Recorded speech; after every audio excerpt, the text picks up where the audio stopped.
All right, folks, today we're going to look at the idea of a continuous line drawing. For example, here I have a little box. See, this entire box is drawn using a single line, okay? Another item we're going to look at is a little acrylic bottle, and we do that just by doing something like that. We'll put the label in here too. The reason for this is so you can look at your item and see it in one fell swoop, you know, instead of fussing around all the edges. You learn to see the item in its entirety at once. Okay, that's our bottle. What else we got here? We got a Elmer's Glue All bottle. Once again, single line, and you can see that you can make corrections as you go. It doesn't really matter. It's just a exercise in learning to see and translate into a simple single line drawing. There's a triangle, Elmer's. Okay, so something like that.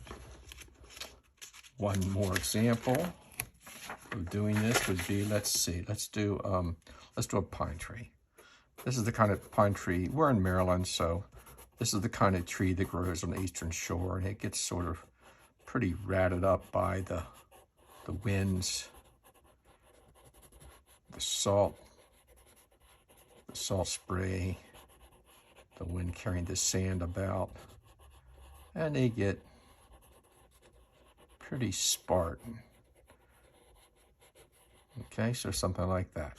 We'll go at it again. We'll do this a few times.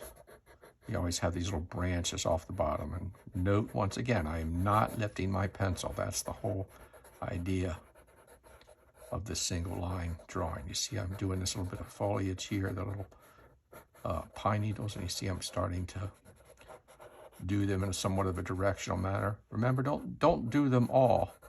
Just, you know, do here, bits here and there, because these trees are pretty spare of needles and much else besides texture. All right, so, all right, let's go one more.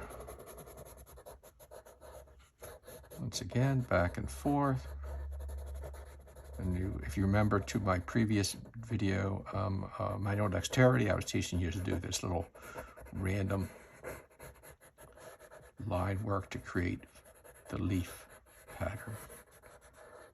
Once again, with pine trees, you want to do that directional thing.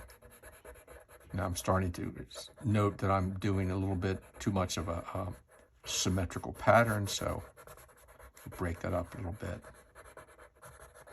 Make some of these larger, make some a little more Spartan, and so forth, like that. Oh, let's see, let's do a quick oak tree. We start that out a little bit differently. Do these little fan shapes. And then we come back, do these bits of twigs and the main trunk. With a lot of practice, and maybe not so much, you learn to see and translate what you're looking at more easily. All right, there's our main trunk, a few lower limbs, a little detail on the ends, and then finally a little bit of this arching back and forth again to suggest leaf masses. It's a lot of fun if you do this in colored pencil, and over time we'll have lessons in colored pencils, I'm sure, because there'll be somebody who needs it. All right, and then let's see. How about lastly? We're going to do this I'm going to divide the paper like that, and I'm going to do a bunch of clouds.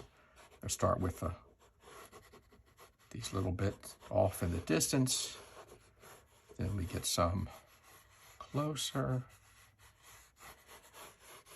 We get some of these slightly larger things like that, a little bit of shadow underneath, maybe some behind them once again. and then back, working on the bottom, back and forth. All right, so there's your clouds. And then let's see, we'll do the water. The waves all far away, lines all close together. And darker, maybe a little dark here and there. And again, this is still one line, back and forth, until you maybe come up on the beach. Or something like that. I'm gonna go back a little bit more of the smaller lines off in the distance. All right, all done.